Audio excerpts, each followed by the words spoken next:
Welcome to the tuning shop, and let's dive right into this by setting up my snowboard bindings in the downhill setting. Obviously that's going to be the most fun, so that's what I want to dive into first.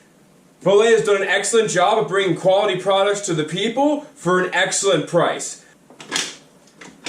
While we're on the subject of gear, I also wanted to point out I went with the 2 puck assist plates because, as you can see, they have center holes, which makes it super easy for me to set my binding stance and width measurements. All you have to do is just clap them in here, pull out your tape measure. Now I know I like to ride anywhere from a 21.5 all the way up to a 23 stance, depending on what length board I'm on, and the side cut, the shape, etc. I can tell you now, I've slid my pucks back in these channels as far as I possibly can on the front one, and almost as much as I can in the rear in order to get my happy 22.5-inch stance width. If you care, I'm rocking a positive 15 in the front, and I'm rocking a negative 5 in the rear, maybe negative 6. Either way, it's not that much, because I plan on riding mostly directional in a dream of getting never-ending PAL on the East Coast.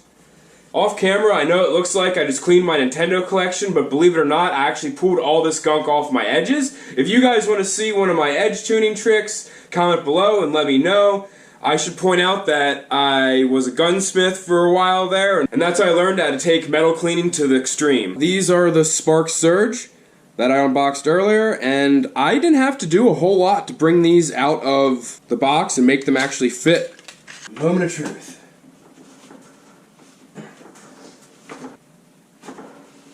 Yay. I should point out that I actually moved these pucks forward towards the toe side a notch because I'm predicting to have a little bit of heel drag if I don't. However, this will be the first time I'm setting the whole thing up, so we're going to find out together.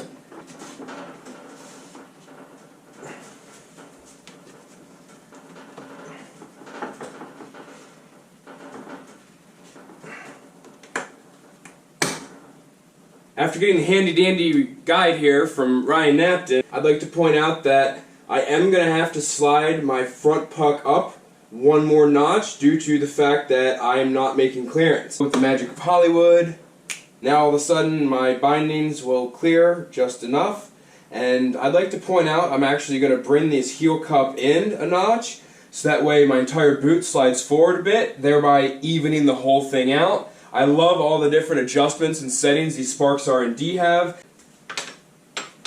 Now we're going to do the less fun but equally important uphill part of the board. I find this nice little rut here or divot between the 2 skis actually works really well to hold all your hardware together. You can go all ooga-dooga on it and make it gorilla tight, but you really don't want to do that. That's how you cross-thread stuff. Me being Mr. Handyman, I gotta put a drop of oil where the heel riser goes. Because I know that's going to become a friction point. A little bit of 3-in-1 oil won't hurt anything. Especially during the long dog days of summer until I actually get to test this stuff out. Another good spot to actually use a little bit of grease or oil would be right in here where the pin connectors grind along the metal. Let's bring you guys in a little bit closer so I can show you what I'm talking about here. On the uphill, that's what I'm talking about. Before I adjust the heel cup, I can raise my foot this high before it comes to a stop due to the toe. And with this one, I can only bring it up this far. And I know it doesn't look like a whole lot of difference, but each stride counts when you're carrying yourself. And now with the magic of Hollywood, we're going to be able to slide this other heel cup forward and reassemble the whole thing in snowboard mode. And voila! This could not have worked any freaking better. I don't know if you can tell or not, but I can almost fold this back to the next level of clearance here.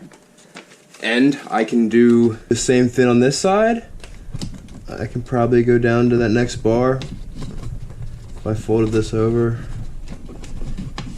Yeah, it's pretty close. It's very rare that something actually works out as well in real life as it does in my head, so let's give a moment of silence for that.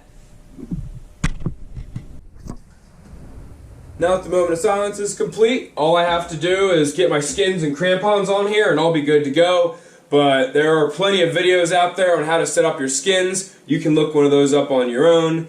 And I am super stoked to have this thing set up finally. I gotta say, when I first pulled it out of the box, it felt a little flimsy, but now that it's actually in complete board mode and the bindings are on, this thing feels super stable and I'm really excited to take it out. As a matter of fact, I'm so excited I'm probably not going to be able to wait till the winter time. I'm going to have to take it over to Big Snow, which is the new East Coast indoor snow park.